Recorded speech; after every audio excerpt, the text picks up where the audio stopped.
الحمدللہ الحمدللہ رب العالمین الصلاۃ والسلام علی رسولہ الکریم فاعوذ باللہ من الشیطان الرجیم بسم اللہ الرحمن الرحیم۔ سورہ البقرہ میں ہم 40 نمبر آیت تک پڑھ لیا تھا۔ تھوڑا سا چونکہ بیچ میں عید کا وقفہ آ گیا تھا تو تھوڑا سا بات کو آیت نمبر 40 کو دوبارہ دیکھتے ہوئے آگے بڑھتے ہیں۔ یا بنی اسرائیل، اے یعقوب کے بیٹو، اذکروا نعمت اللتی انعمت علیکم، میری اس نعمت کو یاد رکھو جو میں نے تمہارے اوپر کی ہے، اور میرے وعدے کو پورا کرو، میں تمہارے وعدے کیا ہوا پورا کروں گا، اور مجھ ہی سے ڈرو۔ بنی اسرائیل جو حضرت یعقوب کی یا حضرت اسحاق کی اولاد ہیں، ان کو قرآن مجید اب ایمان کی دعوت دینے جا رہا ہے۔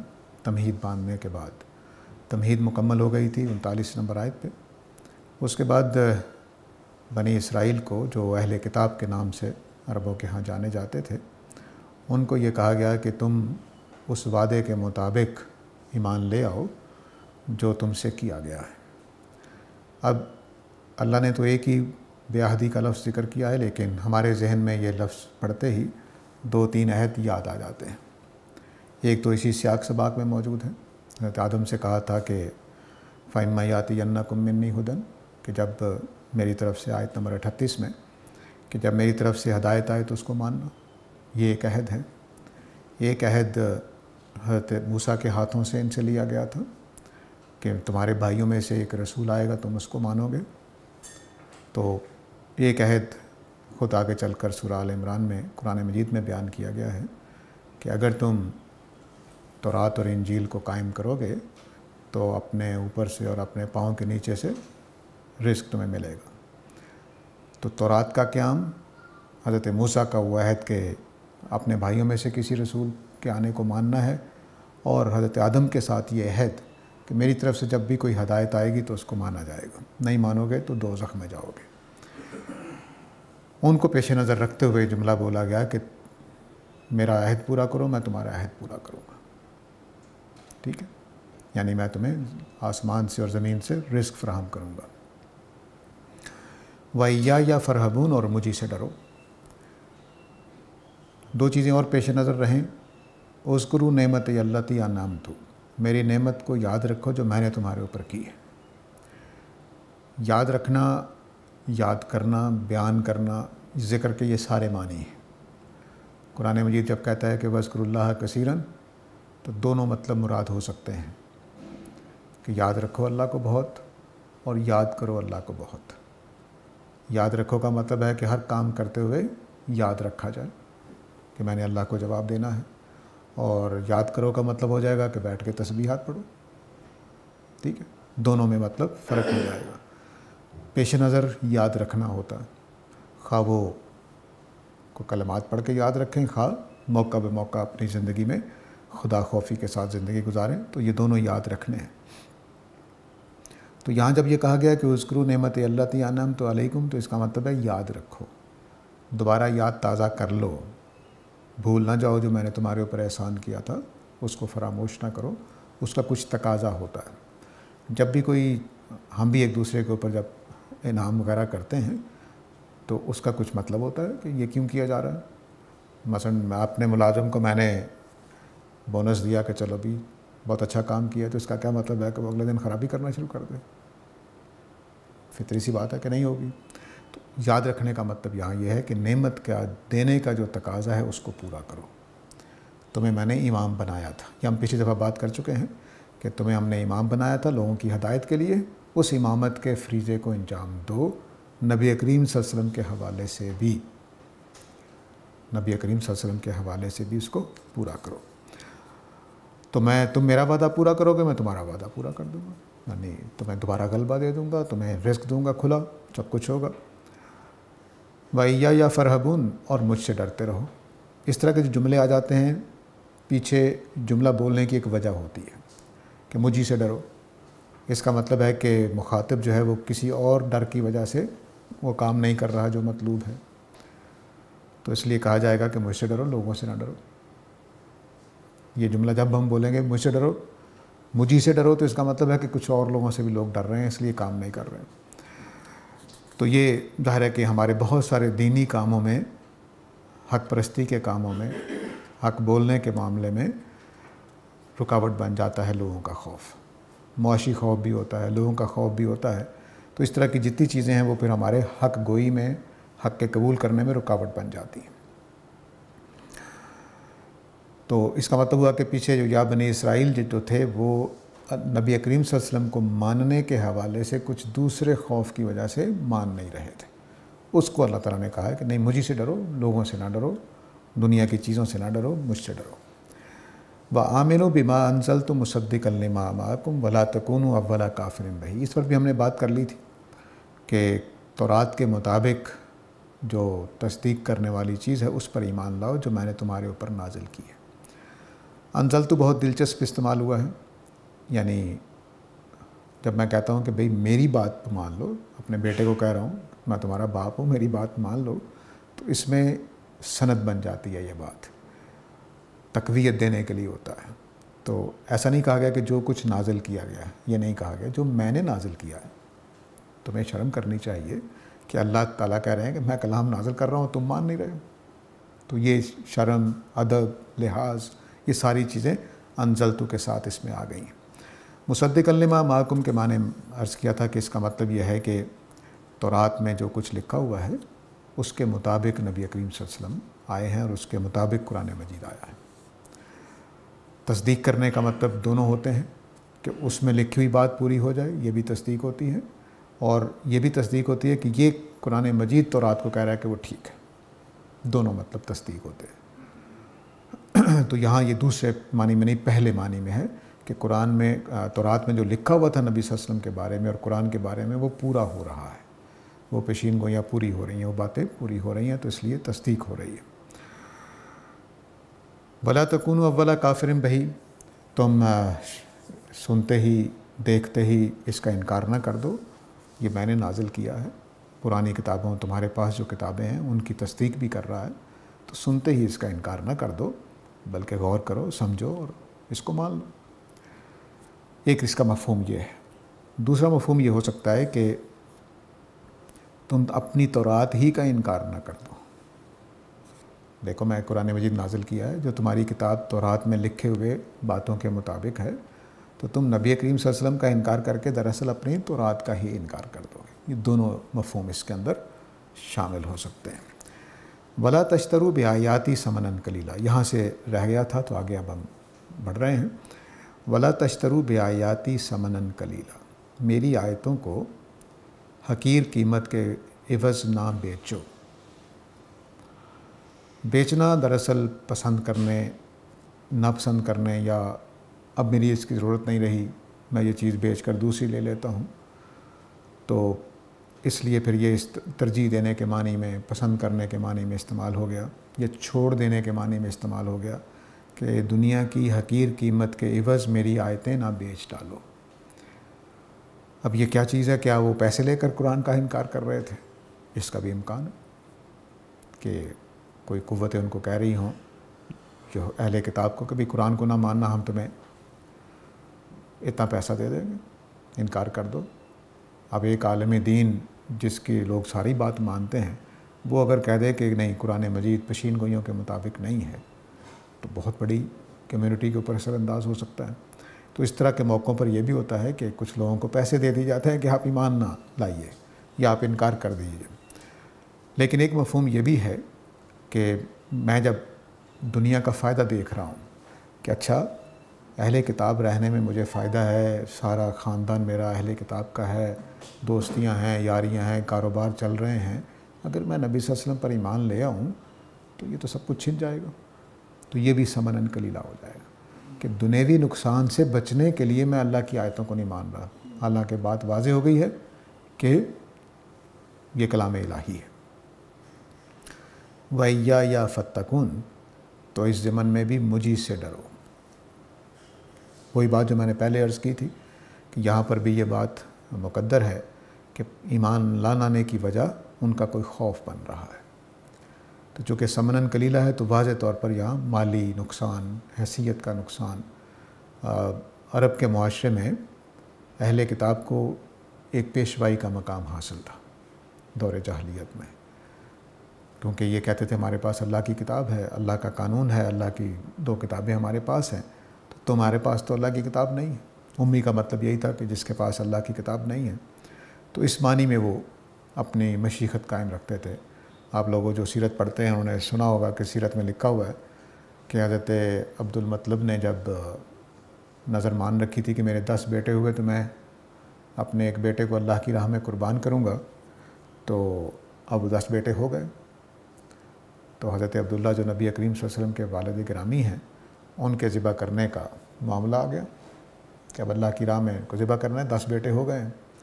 تو لوگوں نے کہا کہ یہ کیا کر رہے ہو تم، ایسا نہ کرو، کوئی اور معاملہ کر لو، ان کی جگہ پہ کوئی فدیہ دے دو. تو فدیے کا فیصلہ کرنے کے لیے وہ ایک یہودی راہبہ کے پاس گئے کہ میں یہ کرنا چاہتا ہوں تو کیا کروں. اس نے تجویز دی کہ تم دیت ادا کر دو. تو ایک طرف 10 اونٹوں کو کرہ ڈالو اور ایک عبداللہ کا کرہ ڈالو جس کے نام نکل آئے. وہ بڑھاتے گئے یہاں تک کہ 100 اونٹوں کا کرہ جو ہے وہ نکل آیا. تو یہ بھی انہوں نے اپنا فتویٰ نہیں، کسی اپنے قریش کے کسی بڑے آدمی سے فتویٰ نہیں لیا، بلکہ اہل کتاب سے جا کر لیا. تو یہ ان کی ایک حیثیت تھی. اس حیثیت کو چھوڑنا پڑے گا اگر قرآن مجید کو مان لیں گے، نبی صلی اللہ علیہ وسلم کی امت میں آ جائیں گے. اسی طرح ایک اور جذبہ ان کے ہاں تھا کہ ہم حضرت اسحاق کی اولاد ہیں، بنی اسرائیل ہیں، اور یہ بنی اسماعیل بدو سے لوگ ہیں، ان کے اندر نبوت کیسے آ جائے گی، جس کو قرآن نے آگے چل کر بیان کیا حسدن من عند انفسہم. ان کے دلوں میں کوئی حسد ہے نبی صلی اللہ علیہ وسلم کے حوالے سے. اس پہلو سے بھی یہ اپنے آپ کو عالم سمجھتے تھے، انبیاء کی اولاد سمجھتے تھے، اب ان کے ہاں نبی آ گیا ہے. تو یہ بھی ایک دنیا کا نقصان تھا جو اس کو وہ دیکھ رہے تھے. یہ سارے خوف تھے ان کے پاس جس کی وجہ سے وہ ایمان نہیں لا رہے تھے. تو اس کو اللہ تعالیٰ نے ایک ایک چیز کو بیان کر دیا کہ تم تورات میں ذکر ہے، تصدیق ہو رہی ہے اس کی، اور تم قرآن کا یا تورات کا انکار نہ کر بیٹھو اس کے نتیجے میں، اور دنیا کے فائدوں کے لیے تم آیتوں کو ترجیح نہ چھوڑو نہیں، بلکہ دنیا کا نقصان چھوڑ دو اور مجھ سے ڈرو. میرے ساتھ جو معاملہ قیامت والے دن ہونا ہے یا دنیا میں جو ہونا ہے وہ زیادہ سنگین معاملہ ہے، بجائے اس کے کہ تم بے روزگار ہو جاؤ یا تمہاری مشیخت ختم ہو جائے یا تمہاری چودراہٹ ختم ہو جائے. اس کے مقابلے میں میرا سامنا کرنا زیادہ سنگین بات ہے. آگے بہت اہم بات ہے جو یہود اس وقت کر رہے تھے، خاص طور سے اہل کتاب کا جو طبقہ مدینہ میں رہتا تھا. وَلَا تَلْبِسُوا الْحَقَّ بِالْبَاطِلِ وَتَكْتُمُوا الْحَقَّ وَأَنْتُمْ تَعْلَمُونَ. تم حق کو گڑبڑ نہ کرو باطل کے ذریعے سے. اگر لفظی ترجمہ کر دیا تو یہ ہوگا کہ تم حق کو باطل کا لباس نہ پہناؤ. حق کو باطل کا لباس نہ پہناؤ. یہ ایک ٹیکنیک ہے جو ہمارے ہاں بھی استعمال ہوتی ہے. جتنے بھی ذرا تیز لوگ ہیں دنیا میں بعض کام کرنے کے لیے، تو وہ حق ایک ہوگا، اس کو باطل کے ساتھ ملا کر پیش کریں گے، کیونکہ اگر خالص باطل پیش کیا جائے تو پکڑا جاتا ہے، اور اگر باطل کے ساتھ حق کی آمیزش، حق کے ساتھ باطل کی آمیزش کر دی جائے تو پکڑنا مشکل ہو جاتا ہے. اتنی سی سچائی ہوتی ہے، ایک بڑی بات بنا کر پیش کر دیں تو اب پہچاننا مشکل ہو جاتا ہے کہ حق کے ایسے لگ رہا ہوتا ہے کہ ہاں یہ واقعہ تو ہوا تھا، یہ چیز تو واقعی ہوئی تھی. وہ چیز جو ہوئی تھی اس کو آپ نے اٹھایا اور ایک پوری کہانی اس کے ساتھ جوڑ دی. تو یہود بھی کیا کرتے تھے اہل کتاب کہ قرآن مجید کے حوالے سے جتنی باتیں زیر بحث آ رہی تھیں اس میں کہتے ہیں اچھا تمہارے رسول یہ نے یہ کہا تھا نا، تو ساتھ ایک اپنی بات ملا دی، اصل بات یہ تھی. اس سے کیا نتیجہ نکلتا ہے کہ حق چھپ جاتا ہے، حق نمایاں نہیں رہتا، واضح نہیں رہتا. یہ اس دنیا میں ہمارے اہل علم بھی، اہل دنیا بھی سارے یہ طریقہ اختیار کرتے ہیں کہ اپنا جھوٹ پکڑا گیا، تب بھی میرا جھوٹ پکڑا گیا تو میں نے اب ساتھ ایک کہانی سنانی ہے تاکہ میں جھوٹا قرار نہ پاؤں. تو اس وقت بھی ہم ایسا کرتے ہیں. اور کسی کی بات کو انکار کرنا، ہاں جی میں پہلے ہی کہہ رہا تھا، یہ بس اتنی سی بات ہے، ان کو کیا پتہ باقی باتوں کا. تو اپنی طرف سے ایک بات ملائی اور ایک نئی بات بنا ڈالی. تو جب حق اور باطل گڑبڑ ہو جاتے ہیں تو باطل کو حق سے ممتاز کرنا مشکل ہو جاتا ہے. اس کی ایک مثال میں یہودی کے کاموں سے دوں گا کہ جو مروہ ہے مکہ میں جہاں پہ قربان گاہ ہے، صفا اور مروہ جو صحیح کی دو جگہ ہیں، اس کا نام مورا کر دیا انہوں نے، اس کا نام مورا کر دیا. اب مروہ اور مورا بس، اب وہ مورا پوری دنیا کے کسی جغرافی میں نہیں پایا جاتا. بڑی بنانے کی کوشش کی کہ فلاں جگہ بن جائے، فلاں جگہ بن جائے، کہیں ہے ہی نہیں. یعنی کسی علاقے کے لوگ کسی علاقے کو مورا کہتے نہیں ہیں. لیکن آپ تورات پڑھیے، اس میں مورا لکھا ہوا مروہ کی جگہ پہ. تو اب کیا ہوا کہ آپ نے لفظ مروہ ہے، قرآن مجید نے کئی لفظوں کو بیان بھی کیا کہ وہ کیا کرتے ہیں، اپنی زبان کو تھوڑا سا ٹیڑھا کر کے بول دیں گے. مثلا نبی کریم صلی اللہ علیہ وسلم کو رائنا کی بجائے رائنا کہہ دیا. تو اب کیا کرتے وہ لفظوں کو اس طرح سے استعمال کرتے تھے کہ بس معنی بدل جائیں گے. آتینا آسینا، اب تھوڑا سا آپ توئیں اور سواد کو ملا کر مخرج قریب قریب ایک ہی ہیں، بنا دیں، معنی کہاں سے کہاں چلے گا. تو یہ ان کا خاص طریقہ تھا کہ وہ صرف یہ نہیں کہ باتوں کے ساتھ گڑبڑ کر دیتے تھے، بلکہ لفظوں کے بھی اس طرح سے استعمال کر جاتے، بول جاتے تھے کہ معنی بدل جاتے تھے. تو اب یہ کہانی ہے، حضرت ابراہیم علیہ السلام مکہ میں رہتے تھے.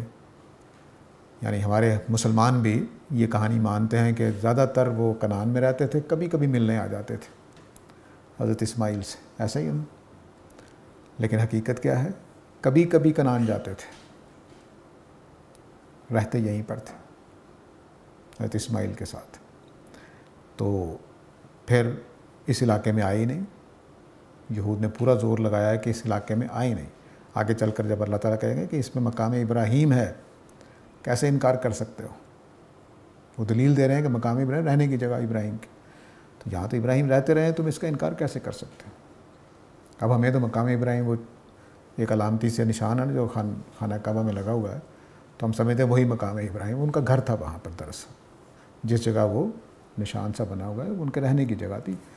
کتنی آبادی تھی، نبی صلی اللہ علیہ وسلم وغیرہ کے سارے جو قریش کے بعد گھرانے یہیں پر تھے. خانہ کعبہ کی حدود جو آج کل خانہ کعبہ، اس کی حدود میں گھر بنے ہوئے تھے چاروں طرف. بیچ میں جتنے طواف کی جگہ چاہیے ہوتی چھوڑی ہوتی تھی. تو اس طرح کی چیزیں انہوں نے بہت ساری پردہ ڈال رکھا تھا. حضرت ہاجرہ غلام خاتون تھی، لونڈی تھی، ہرگز ایسا نہیں ہے. مصری سردار ابی ملک کی بیٹی تھی جس نے ابراہیم علیہ السلام سے متاثر ہو کے آپ کی شادی کرا دی تھی. ہمارے ہاں کہانی کیا ہے، وہ جی حضرت سارہ نے کہا کہ اپنی لونڈی دے دی، لو جی شادی کریں، آپ کی اولاد نہیں ہو رہی ہے. تو یہ ساری کہانیاں ہم نے وہاں سے لی ہیں. ساری کہانیاں نبی کریم صلی اللہ علیہ وسلم نے ماریہ قبطیہ، ان کو بھی غلام بنا دیا گیا، وہ بھی غلام نہیں ہیں. حضرت محمد صلی اللہ علیہ وسلم نے فرمایا تھا کہ میرے اور ابراہیم کے سسرال مصر میں ہیں. لونڈی کو سسرال نہیں کہا جاتا ان کے والدین کو، ہمیشہ یاد رکھیے. نہ حضرت ہاجرہ لونڈی تھی، نہ سیدہ ماریہ قبطیہ. تو اس طرح سے انہوں نے بہت ساری چیزوں پہ یعنی مکہ سے تعلق کاٹ دیا ابراہیم علیہ السلام کا، اور قربانی کا، حج کا، سب کا ذکر غائب ہے. تو رات خالی ہے. کہیں کہیں آپ آثار پکڑ لیتے ہیں، جیسے حضرت داؤد کے بارے میں آتا ہے کہ میں اس گھر میں جانا چاہتا ہوں جہاں پرندے بھی طواف کر رہے ہیں، اور یہ اور اس طرح کی باتیں انہوں نے کہی ہیں. اس کا دروازہ بھی بابرکت ہے اس کا. تو وہ لگتا ہے کہ خانہ کعبہ کی طرف ذکر ہے، لیکن خانہ کعبہ کا کوئی ذکر آپ کو نہیں ملے گا، کچھ نہیں. صفا اور مروہ سے مورا بنا دیا اور بس باقی اللہ اللہ خیر سلام. جو حضرت ابراہیم نے قربانی کی ہے وہ بھی مروہ پر کی ہے آ کے، اسماعیل علیہ السلام کی صفا و مروہ پہ. تو اس طرح سے یہ جو باتیں بنا کر انہوں نے حق اور باطل کو گڑبڑ کر دیا تھا. تو اب دیکھیے اللہ تعالیٰ کا جملہ کتنا زبردست ہے. فرمایا لا تلبسوا الحق بالباطل، حق اور باطل کو گڑبڑ نہ کرو، وتکتموا الحق، کہ اس طرح سے حق کو چھپاؤ. یعنی دونوں باتیں اکٹھی ہیں، ایسا نہیں کہ دو الگ الگ باتیں ہیں، کہ تم حق اور باطل کو گڑبڑ نہ کرو اور حق کو نہ چھپاؤ، یہ نہیں کہا گیا. کہا گیا ہے تم حق اور باطل کو نہ ملاؤ اور حق کا انکار کرو، حق کو چھپاؤ. پازیٹیو جملہ بولا گیا ہے.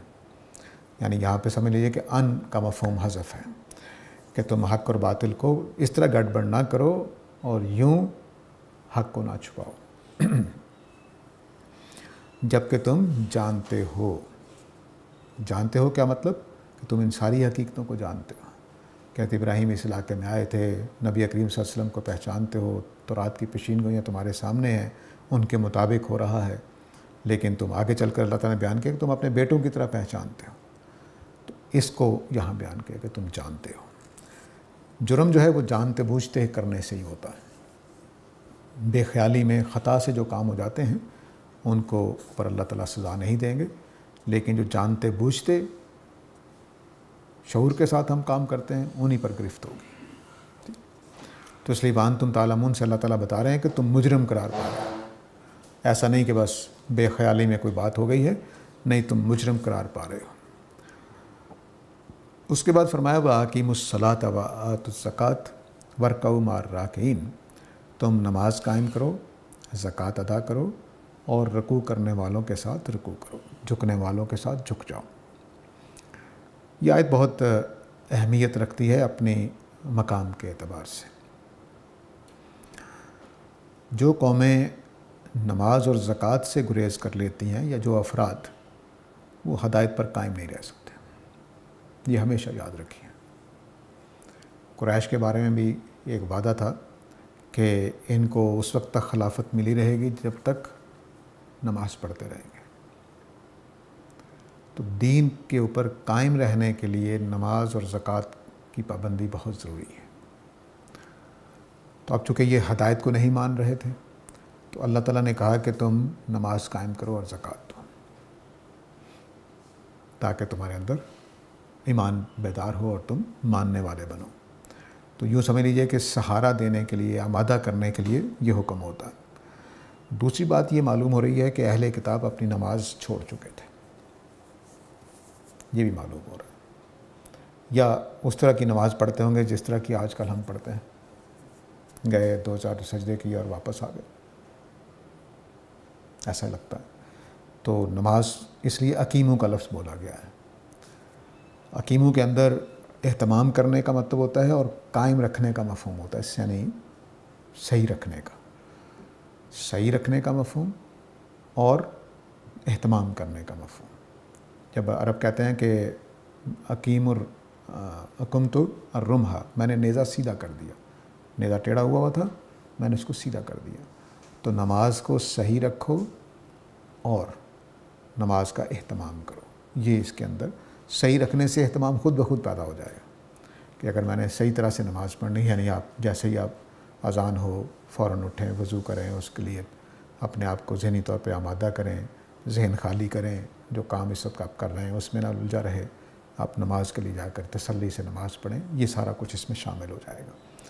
تو اقیمو کا لفظ بتا رہا ہے کہ وہ نماز میں کوتاہی برت رہے تھے یا چھوڑ چکے تھے. اور زکوٰۃ ادا کرو. زکوٰۃ جو ہے یہ بہت ہی مشکل حکموں میں سے ایک حکم ہے. نماز بھی مشکل حکم ہے، لیکن ایک لحاظ سے آسان بھی ہے اور ایک لحاظ سے مشکل بھی ہے. جن کے اوپر خدا خوفی ہو ان کے لیے بڑی آسان ہے، لیکن اگر خدا خوفی نہ ہو تو یہ مشکل ترین دونوں عبادتیں ہیں. وَارْکَعُوا مَعَ الرَّاکِعِینَ، جھکنے والوں کے ساتھ جھک جاؤ. یہ بہت دلچسپ بات ہے. عام طور سے باجماعت نماز کا اس حکم نکالا جاتا ہے. یہ مطلب نہیں ہے. مطلب ایمان لانے کی مفہوم کے اندر اس کو رکھیے. سیاق و سباق کیا ہے کہ ایمان لے آؤ جو میں نے نازل کیا ہے. اس کے لحاظ سے کہا جا رہا ہے کہ جھکنے والوں کے ساتھ جھک جاؤ، یعنی ایمان لانے والوں کے ساتھ تم بھی ایمان لے آؤ. یہ روش چھوڑ دو جو تم نے اختیار کر رکھی ہے. تو نماز قائم کرو، زکوٰۃ دو اور اللہ کی طرف جھکنے والوں کے ساتھ جھکنے لگ جاؤ. یعنی اپنی انا چھوڑ دو، اپنا تکبر چھوڑ دو، اپنے قرآن سے گریز چھوڑ دو، خدا کے آگے جھک جاؤ. اس کو جوڑ لیجئے بما انزلت کے ساتھ. وآمنوا بما انزلت، جو میں نے نازل کیا ہے. تو خدا کی نسبت سے اس کے اندر اہمیت پیدا ہو گئی ہے، اس اہمیت کے آگے جھکنا ہے. اب اگلی بات جو ہے وہ بھی اس بات کی تائید کر رہی ہے کہ یہ نماز اپنی ضائع کر چکے تھے اور دوسروں کو تو نماز کی تلقین کرتے تھے، خود نہیں پڑھتے تھے.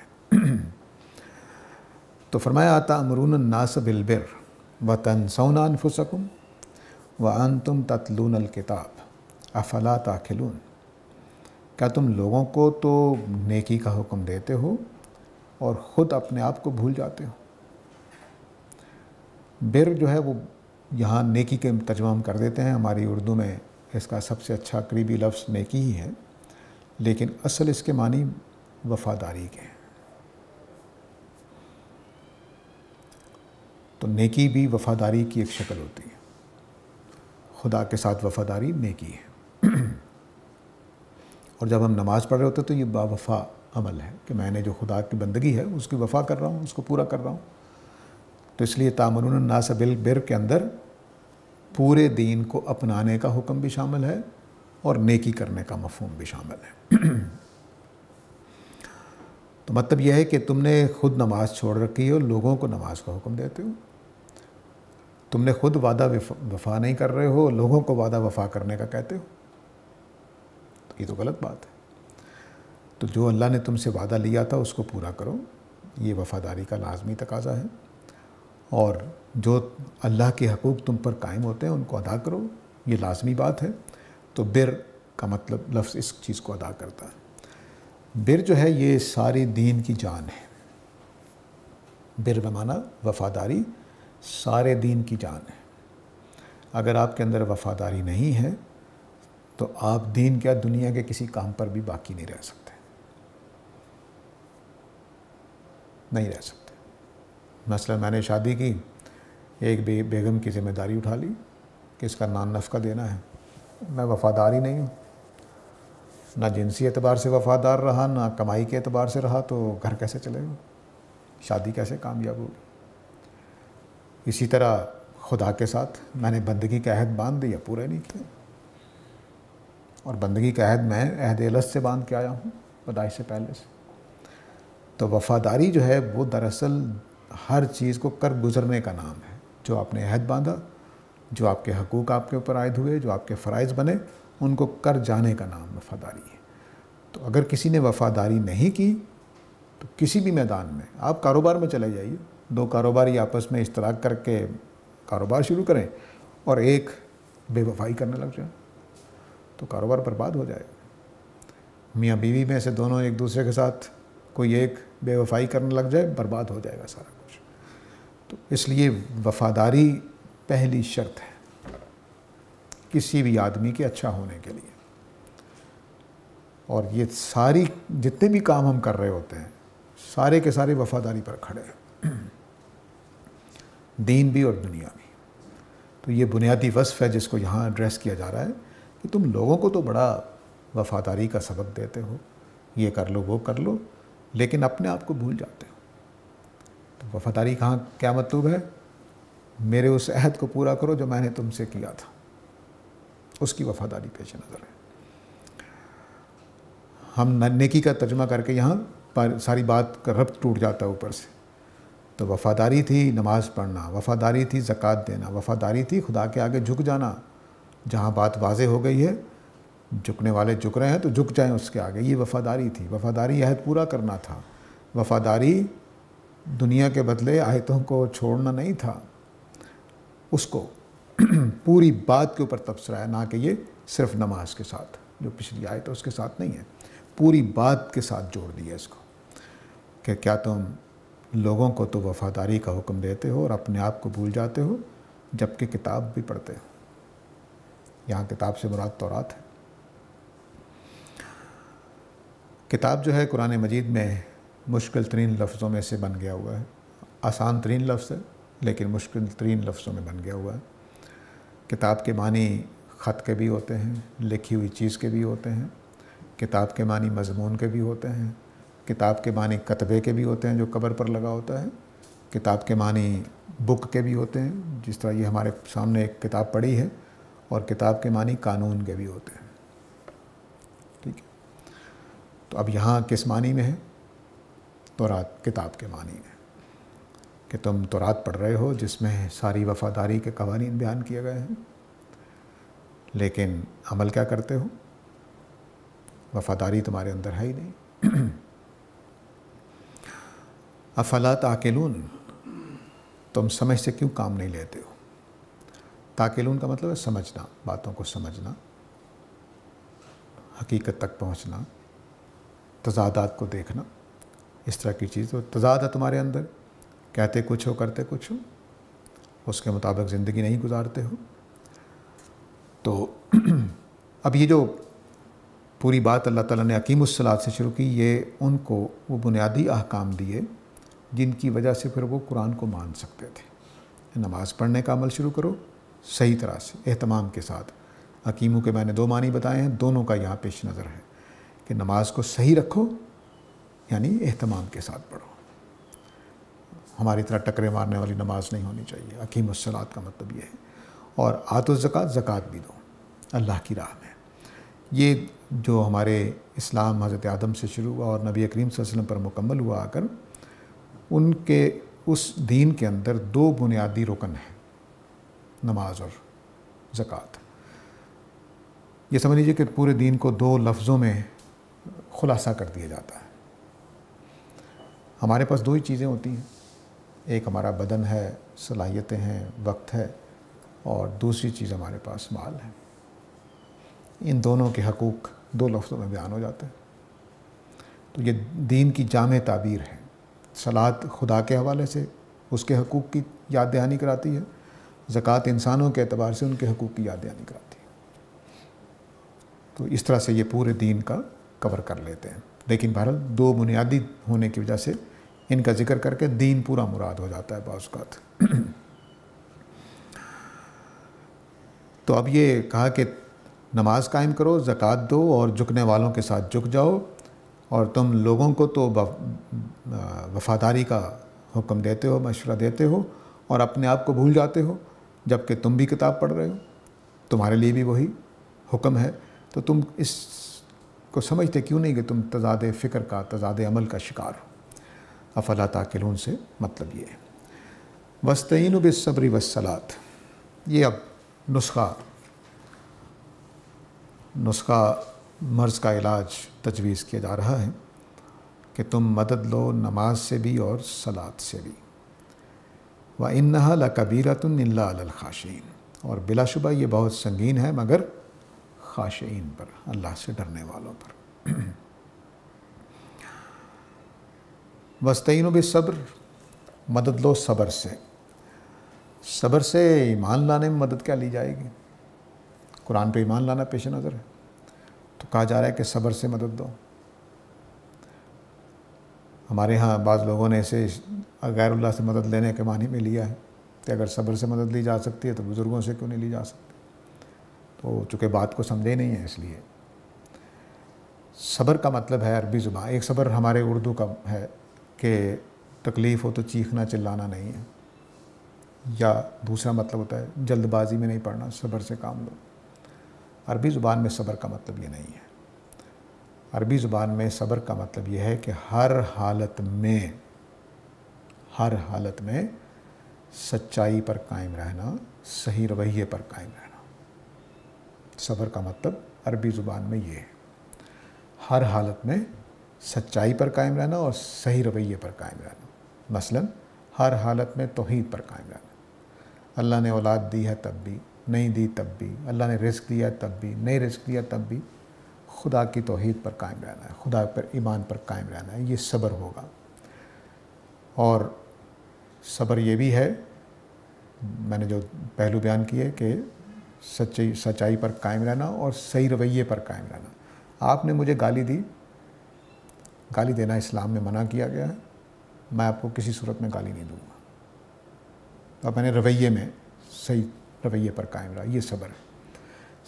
اس صبر کے تصور سے ایک اور پہلو واضح ہوتا ہے کہ باتوں باتوں سے مجھے پتہ چلا کہ اوہو میری فلاں رائے غلط تھی،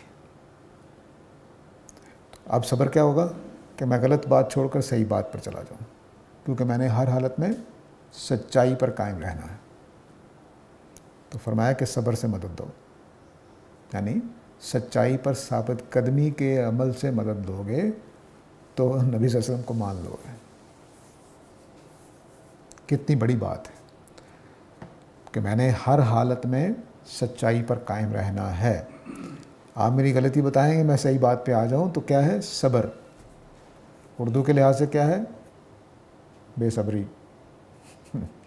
اتنا فرق پڑ جاتا ہے۔ تو صبر کے معنی ہے کہ میں نے ہر حالت میں صحیح موقف پر قائم رہنا ہے، رویے میں بھی، نظریات میں بھی۔ تو اگر آپ میری غلطی بتا دیں تو میں صحیح جگہ پہ آ جاؤں گا، تو میں کیا ہوں؟ سچائی پر قائم ہوں نا۔ ابھی غلطی پر تھا، آپ نے بتایا، میں سچائی پر قائم ہو گیا، تو میں صابر آدمی، سچائی پر ثابت قدم، نہ کہ اپنی رائے پر، نہ کہ اپنے مسلک پر۔ تو سچائی پر قائم رہنا یہ صبر ہے۔ تو فرمایا صبر سے مدد لو، یعنی سچائی پر قائم رہنے کی کوشش کرو۔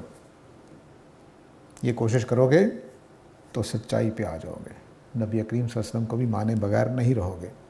بس صلاۃ اور نماز سے ہی مدد لو۔ جیسے میں نے اقیم الصلاۃ کے بارے میں عرض کیا کہ دراصل نماز ہماری تقوی کی حفاظت کرتی ہے، ہمارے صبر کی حفاظت کرتی ہے۔ صبر یعنی حق پر قائم رہنے کے عمل کو۔ تو نماز ایک ساتھی ہے، پہرے دار ہے، ایک ہمدرد ہے، مجھے بگڑنے سے بچاتا ہے۔ قرآن نے اس کو بیان کیا کہ تنہا عن الفحشاء والمنکر، کہ فحشی سے روکتی ہے اور تمام گناہوں سے روکتی ہے۔ میری آپ کی نماز تو ایسا نہیں کرتی نا، بلکہ شاید برائی کی طرف لے جاتی ہے۔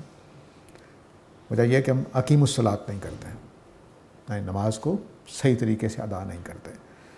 تو ٹھیک ایسا ہی معاملہ یہود کا بھی ہو گیا ہوا تھا کہ ان کی نماز بھی ہمارے جیسی تھی اگر پڑھتے تھے۔ کچھ تو پڑھتے ہی نہیں تھے، کچھ پڑھتے تھے تو لیکن وہ اقیم الصلاۃ کے معیار پر پوری نہیں اترتی تھی، وہ بس ٹکرے مارنے کا نام جیسے ہم کرتے ہیں۔ تو اگر تم نماز صحیح پڑھنے لگ جاؤ تو تب بھی تمہیں مدد ملے گی، تقوی بیدار ہونا شروع ہو جائے گا، وہ برائی سے روکنے لگ جائے گی۔ جب برائی سے روکے گی تو میں حق بات کو مان لوں گا۔ ٹھیک ہے، اب یہاں سے آپ ایک اور بات سمجھ سکتے ہیں جو میں نے شاید دوسرے تیسرے درس میں عرض کی تھی، جہاں ختم قلوب کی بات ہم نے کی تھی، کہ یہ آیت یہ بتا رہی ہے کہ ختم قلوب کو بھی ختم کیا جا سکتا ہے اگر آدمی نماز اور صبر سے مدد لینے لگ جائے۔ دل پر مہر لگتی ہے، تو میں نے بتایا عرض کیا تھا کہ دل کو کچھ سمجھ لیں کھانے بنا لیں، یا یہ سلیٹ ہے مثلا، تو میں نے گناہ کیا تو اتنے حصے پر دبا لگ گیا، توبہ کر لی تو مٹ جائے گا، نہیں کی تو دبا لگا رہ جائے گا۔ دوسرا گناہ کروں گا تو اگلا حصہ کالا ہو جائے گا، پھر اگلا حصہ کالا ہو جائے گا، پھر اگلا حصہ، یہاں تک کہ ساری سلیٹ کالی ہو جائے گی دل کی، ضمیر کی۔ تو نبی کریم صلی اللہ علیہ وسلم نے فرمایا کہ جب ساری سلیٹ کالی ہو جاتی ہے تو پھر ختم قلوب ہو جاتا ہے۔ قرآن مجید جہاں ایک ہمارے نسخہ بتا رہا ہے کہ اگر سلیٹ ساری کالی ہونے کے قریب بھی آ گئی ہوئی ہے تو تم صبر اور نماز سے مدد لے کر اس کو صاف کر سکتے ہو۔ تو گویا نماز، اچھی نماز اور حق پر ثابت قدمی، یہ میرے آپ کے سیاہ دل کو صاف کر سکتی ہے۔ تو میں نے یہ بات بھی عرض کی تھی کہ ہمارے جو شعبے ہیں وہ بعض اوقات خراب ہو جاتے ہیں۔ مثلا ہم پاکستانیوں کے 2-3 شعبے پیدائشی طور پر خراب ہیں۔ جھوٹ بولنے میں ہمیں کوئی ضمیر ملامت نہیں کرتا، دھوکہ دینے میں ضمیر ہمیں ملامت نہیں کرتا، چغلی کرنے میں ضمیر ہمارا ملامت نہیں کرتا، چکر دے کے کام نکال لینے میں ہمارا ضمیر ہمیں ملامت نہیں کرتا۔ یہ شعبے ہمارے فوت ہو گئے ہوئے ہیں، ان کو بھی ہم ان 2 طریقوں سے بیدار کر سکتے ہیں، صاف کر سکتے ہیں۔ اس کا طریقہ کیا ہے کہ مثلاً آپ تہیہ کر لیں کہ آج کے بعد سے میں نے جھوٹ نہیں بولنا، سچائی پہ قائم رہنے کی کوشش شروع کر دیں آپ۔ صبر ہے، آہستہ آہستہ آپ ہفتے 15 دن میں دیکھیں گے کہ آپ کی حساسیت بیدار ہونا شروع ہو جائے گی۔ ہمارے پرانے بزرگ جو ہوتے تھے وہ کہتے 40 دن نماز پڑھ لو باجماعت، پھر چھوڑ نہیں سکو گے۔ کیا مطلب؟ کہ میں نے یہ کوشش کی کہ 40 دن تک نماز نہیں چھوڑنی، تو میرے اس عمل نے میرے اندر ایک شعور بیدار کر دیا، میرے ضمیر کا حصہ بنا دیا نماز کو، اب میں چھوڑوں گا نہیں۔ تو یہ وہ رویہ ہے جو صبر پیدا کرتا ہے۔ صبر کا کام یہ ہے کہ مجھے غلطی سے بچانا ہے اس نے. ہر موقع پر مجھے صبر کا مطلب ہے کہ اچھا میں نے گالی دے لی تھی، وہ اللہ تعالیٰ مجھے معاف کرے بھائی میرے، میں آپ سے معافی مانگتا ہوں، میں گالی دینے والا نہیں ہوں. یہ صبر ہے. لیکن ہم اردو والا صبر بڑا محدود کر دیا ہے، جس کے نتیجے میں ہم صبر بھی کرتے رہتے ہیں لیکن ظلم بھی کرتے رہتے ہیں. تو صابر آدمی ظلم کرنے والا نہیں ہوتا، یہ ہو ہی نہیں سکتا، کیونکہ اس نے رویے میں بھی ٹھیک رہنا ہے اور نظریات میں بھی ٹھیک رہنا ہے، عقیدے میں بھی ٹھیک رہنا ہے، عمل میں بھی ٹھیک رہنا ہے. سادہ لفظوں میں وَإِنَّهَا لَكَبِيرَةٌ إِلَّا عَلَى الْخَاشِعِينَ. یہ جو پوری ساری بات ہے اس کو اب بتایا ہے کہ تم مدد لو نماز سے اور صلاۃ سے. جو کچھ میں مطالبے کر رہا ہوں یہ بڑے مشکل ہے. اس نبی پر ایمان لے آؤ، نماز کا قائم کرو، زکوٰۃ ادا کرو، جھکنے والوں کے ساتھ جھک جاؤ، وفاداری پہ قائم رہو. یہ ساری باتیں مشکل ہیں، تو اس لیے صبر اور نماز سے مدد لو. ہاں البتہ یہ باتیں ان لوگوں پر مشکل نہیں ہیں جو خاشعین ہیں. خاشعین جو پہلی آیت ہم نے پڑھی تھی دوسری سورہ البقرہ کی، ھدی للمتقین، اس دوسری آیت میں جو متقین ہے اس کا ایک شیڈ ہے یہ خاشعین. خاشع اس آدمی کو کہتے ہیں جو ڈر رہا ہو کسی سے، اور ڈرنے کی وجہ سے وہ اس کے اندر تابعداری کا سا ذہن بن گیا کہ ان کے ساتھ کیا اختلاف کرنا ہے، ان کی تو بات ماننی ہی پڑے گی. یہ آدمی خاشع ہوتا ہے کہ کسی کے روب کی وجہ سے تابعداری آ جانا، کسی کے روب کی وجہ سے تابعداری آ جانا. اس سے اٹھ کر یہ خدا کے لیے استعمال ہونے لگ گیا کہ خدا کی حقانیت، تقدیس، اس کی عظمت، اس کے خالق ہونے کا جو احساس ہے اس کی وجہ سے میرے اندر ایک تابعداری آ گئی، ایک جھکاؤ پیدا ہو گیا. یہ خاشعین ہے. میں نے پچھلے رمضان میں پورے 30 پروگرام کیے تھے، جس میں اللہ تعالیٰ ہم سے جیسا انسان بننا چاہتے ہیں ان میں یہ چیزیں آئی تھیں. تو میں نے تقوی پر بھی اور خشوع پر بھی بات کی تھی. تو خشوع دراصل قرآن کہتا ہے نا کہ خشوع کے ساتھ، ہم کہتے ہیں دین میں نماز پڑھو خشوع کے ساتھ، تو تابعدارانہ نماز پڑھنی ہے، عاجزانہ نماز پڑھنی ہے، متکبرانہ نہیں پڑھنی ہے. ٹھیک ہے. تو جب ہم کسی ہستی کو خدا مان لیتے ہیں تو اب ایک معنی میں ہم اس کی صرف تابعداری میں آ جاتے ہیں. یہاں بعض اوقات عقل کام نہیں بھی کرتی تب بھی ٹھیک ہوتا ہے، عقل کام نہ بھی کرے تب بھی ٹھیک ہے، اور عقل کام کر رہی ہو تب بھی ٹھیک ہے. مثلا والد صاحب مجھے کہیں کہ بھئی پانی پلاؤ، تو میں انہیں کہوں جی کہ سردی کا موسم ہے، آپ پانی نہ پئیں تو بہتر چلے گا. یہاں صرف تابعداری چاہیے. ان کو پیاس لگی ہے، سردی ہے یا گرمی ہے، اس سے کیا فرق پڑتا ہے. آپ کی عقل کہہ رہی کہ نہیں اس وقت تو پانی پینا چاہیے، پھر ان کو اٹھ کے واش روم میں جانا پڑے گا، سردی لگ جائے گی. تو کچھ حقائق ایسے ہوتے ہیں جس میں صرف ماننے کے سوا چارہ نہیں ہوتا. دور جدید میں انسانوں نے یہ بڑی چیز عجیب سیکھ لی ہے کہ ہر چیز میری عقل میں فٹ بیٹھے گی تب میں مانوں گا. یہ اتنا بڑا نقص ہے کہ کوئی چیز پوری نہیں اترتی. خود ان کا اپنا وجود پورا نہیں اتر رہا ہوتا، نہیں پورا ہوتا. مجھے عقلی طور پہ سمجھائیں کہ میرے بارے میں یہ فیصلہ کیسے قدرت نے کیا کہ مجھے پاکستان جیسے ملک میں پیدا کر دیں. سمجھا دیں مجھے سمجھا دیں کہ میری شکل اس طرح کی کیوں ہے، مجھے سمجھا دیں کہ 5 انگلیاں کیوں ہیں، سمجھا دیں. تو کیا میں اب ہر چیز کو سمجھنے بیٹھ جاؤں؟ تو جب یہ سمجھنے کا عمل شروع کروں گا تو میری زندگی بڑی تھوڑی ہے، ساری چیزیں حل نہیں ہو سکتی. یہ اب دیکھیے کہ ہماری اس لائبریری میں کتنی کتابیں پڑھی ہیں.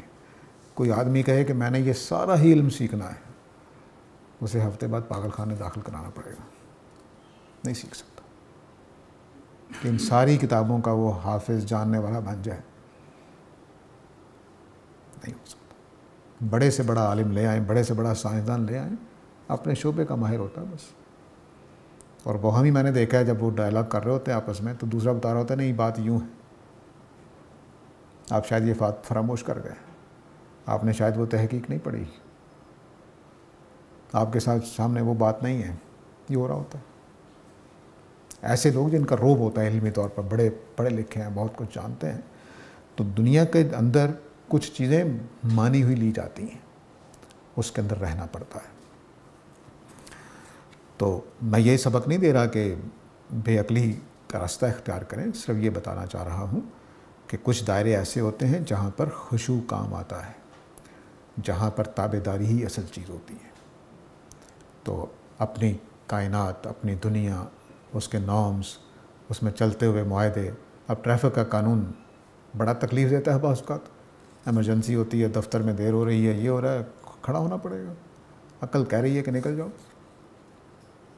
اصل تو اگلا کام ہے جو میں نے کرنا ہے جا کر۔ یعنی مجھے بعض اوقات یہ ہوتا ہے کہ عین اشارے جب بند ہوا اس وقت پہنچا ہوں، 3 منٹ کا اشارہ لاہور کی بعض چوکوں میں ہو گیا ہوگا، اب میرے 3 منٹ ضائع ہو جائیں گے، عقلی طور پر کیسے قابل قبول ہے؟ اب یہاں صرف خشوع چاہیے کہ قانون کے آگے جھک جاؤ، مجبوری ہے۔ تو یہ وہ دائرے ہیں، تو خدا کے ساتھ خشوع کے علاوہ چارہ نہیں ہے۔ ریئلسٹک اپروچ یہ ہے کہ یہ کائنات موجود ہے، اس کا ایک رب ہے، اس کے آگے جھکنا پڑے گا۔ ٹائم ہوگا جی، یہاں روک لیتے ہیں، آیت 45 پہ آج ہم نے بات مکمل کی ہے۔ وآخر دعوانا الحمدللہ۔